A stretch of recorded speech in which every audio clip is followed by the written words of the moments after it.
I know sometimes people are curious about me. So recently I made a post saying, you know what? You can ask me any question you want and I'll respond in this video. There's one exception.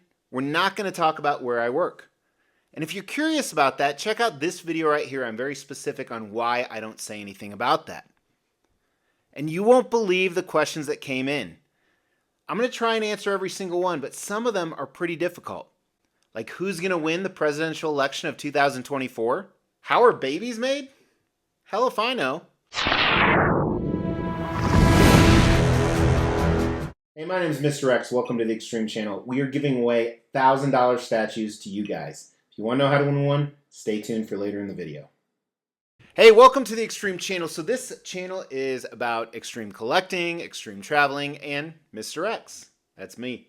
And I know people watch for different reasons. They watch for the content, some watch for me. So I thought I'd throw it out there. I'm going to be honest with you and answer any questions you have. Now, this is episode 1. I assume I'm going to do this in the future. So if you have something that you missed out on, I don't want you to throw it in the comments below. Just make sure you've not only liked this video, but you've subscribed to the channel and hit the bell notification. So when I do post an upcoming video, you can ask the questions then. For now, what I'm going to ask you to do throughout this video, some of the questions that get asked to me, why don't you answer them as well?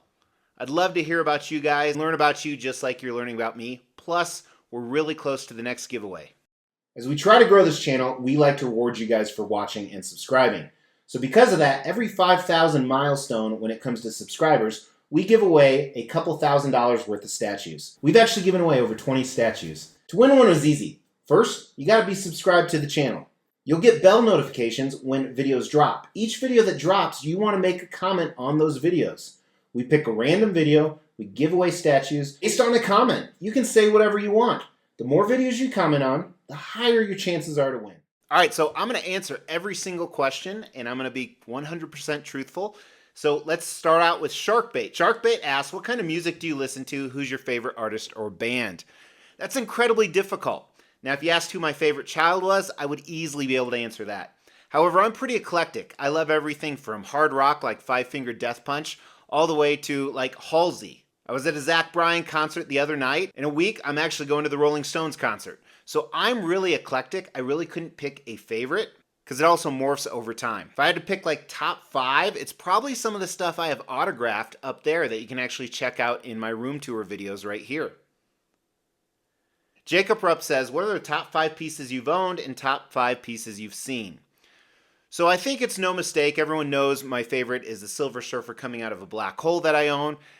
Oh, after that, XM Hulkbuster is definitely up there. Some of the Wolverine pieces right behind me. I have tons of video countdowns you can check. But as far as ones I've seen in person that I don't actually own, I would definitely say the Detective Comics Batman statue is up there. I saw that at Gem Mints.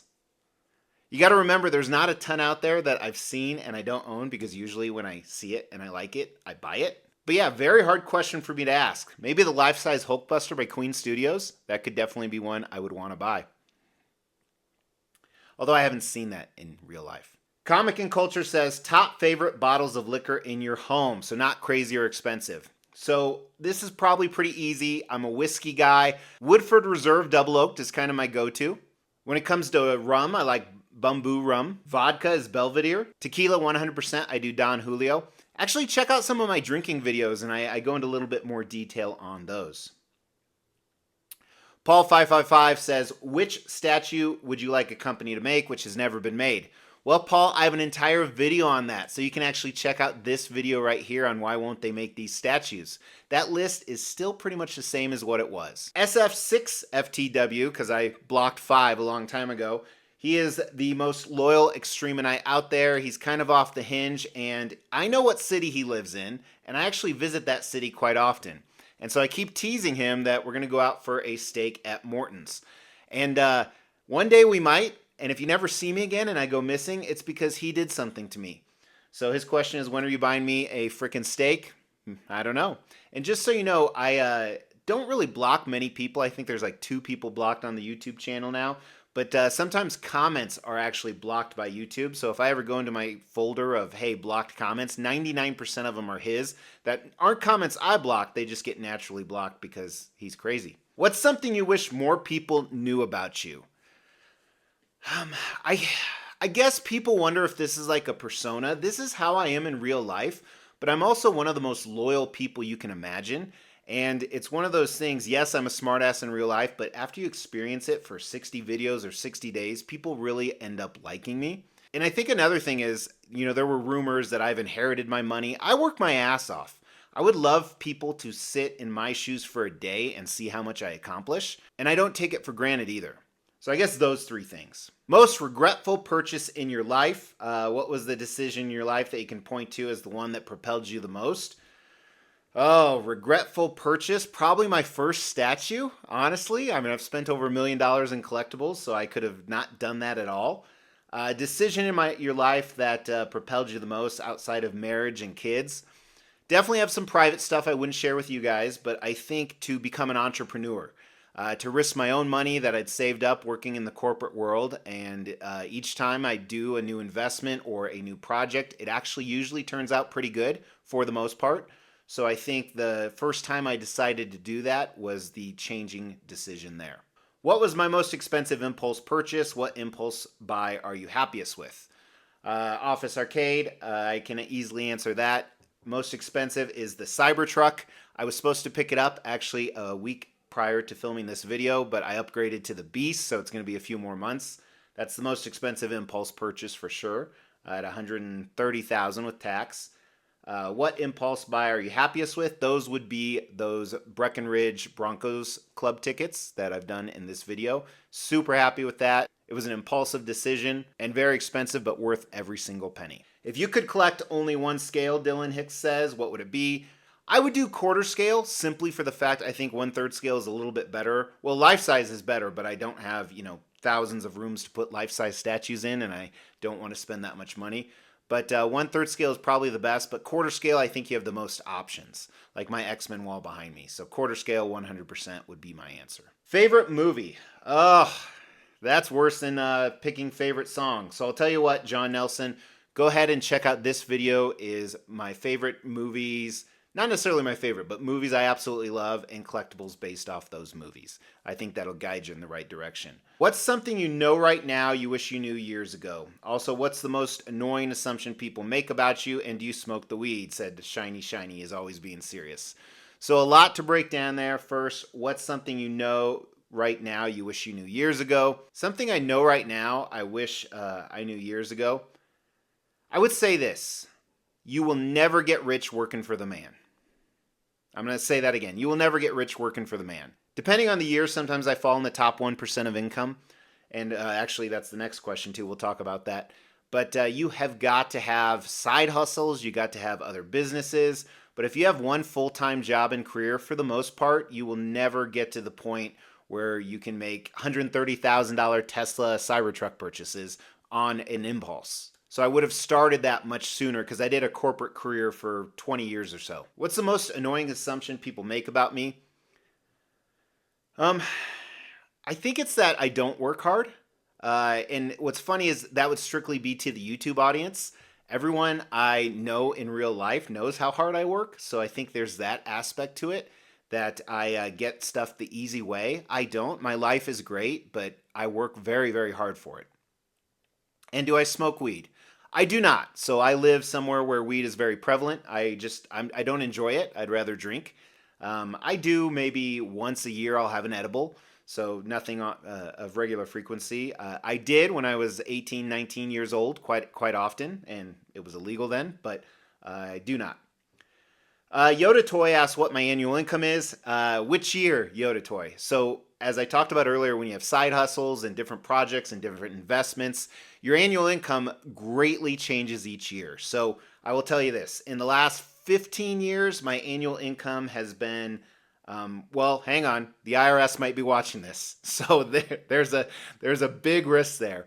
My gross annual income over the last 10, 15 years has usually been between 250 and over 7 figures, just depending on the year. I think only once did I ever hit 7 figures in one year, but typically it's at least at that $500,000 mark or higher.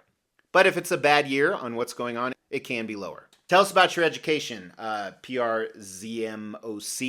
So I was making 6 figures. Let me back up. right after high school, I went to college because it was the thing to do. I smoked weed, as I said, and partied every night. So I didn't do so well. After 3 semesters, I had 9 credits, which is the equivalent of 3 completed classes. And I took some time off and I went and got a career, and I was making well over 6 figures.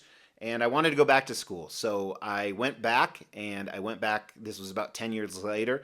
I went back with a vengeance, and I got an associate's, a bachelor's, and a master's degree just so I could hang on the wall. So that took about 6 years or so, which was very difficult because I was working full time. We started having children, very busy, but that's my education. I'm a big believer. I didn't need that education, but it has also opened up other doors for me that wouldn't have been open. I think learning the business world and street smarts by experience is much more valuable than education, but education has its place too. So Dylan Hicks, your 5 favorite movies and the movie you hate the most. All right, so all these movies, I will say, I love Greatest Showman. I love Jaws. I love Pursuit of Happiness. Love a lot of the MCU movies. I wouldn't say any of those are my favorite, but they're definitely up there. Movies I hate the most. That's a tough one. I can tell you this. There's only 2 movies I ever walked out of the theater because I thought they were so bad. One was Midnight in the Garden of Good and Evil. And the other one was, I can't remember the name of it, but it had Sam, the Jurassic Park guy, and they were on a spaceship. It's a sci-fi horror movie that people really like. They're on a spaceship and they jumped through a black hole into hell or something like that. So I walked out of that one. What do you do with all the packaging your statues come with? You presume you keep them? Yes, so I have a number of videos on storage units, but I actually have an upcoming video because we just had to move storage units. So make sure to stay tuned for that. Gearless Joe, do you do anything fitness related? Yes, so I am very consistently inconsistent with fitness. So I either do it all or nothing. So typically I'll do about 6 months at the gym doing 6 days a week. And then I'll do 12 months off just because I'm like that. And my weight fluctuates considerably because of that, anywhere from 30 to 50 pounds on a regular basis. Right now I'm on month 4 of hardcore at the gym. I generally do cardio. I like cardio. It depends. Sometimes I'm weight training the entire time. Sometimes I'm cardio. So like right now I'm running about 4 miles a day almost every day. I try and do it outside because it's summer when I'm filming this. But when I stay at hotels, I do the treadmill. And I'll try and get 1 or 2 days of upper body in. But I'm very consistently inconsistent at the gym. But when I'm at the gym, it's hardcore. It's not I go once, but I go long time.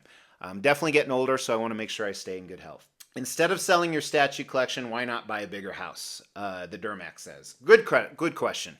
So my current home is over 7 figures. The valuation of it, at least my taxes are.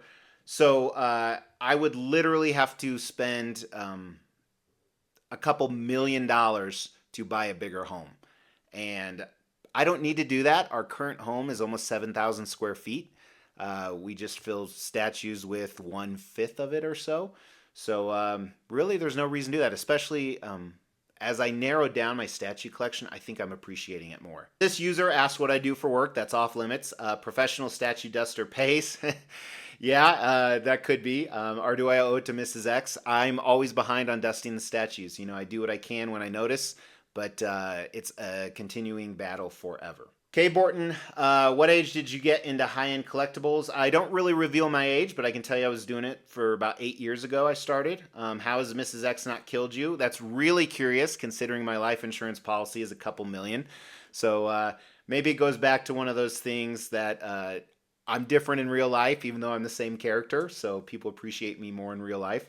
And what happened with the Gem X channel? That's a great question. So Gem and I are still very close friends. Him and I were talking the other day.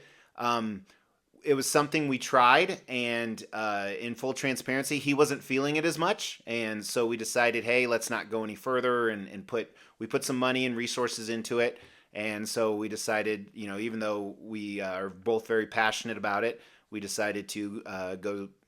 I almost want to say go separate ways, but we didn't because we're still friends. And the last question is Dick Ryder coming back? No, I killed him. So that's a great question. I would love to bring him back, but unfortunately, Dick Ryder just didn't get a lot of views. But I still have the glasses and everything. And if you don't know what Juan Ortega's talking about. Definitely check out some of the videos, Extreme Topics with Dick Ryder, my alter ego. So anyway, that's it. Hopefully you enjoyed this. This was a lot harder to answer than I thought it would be. But editing is going to be fun because I stumbled over my words quite a bit if you didn't notice. Thank you so much, guys. I look forward to more questions. And in the meantime, take care of yourself. I'll talk to you guys soon.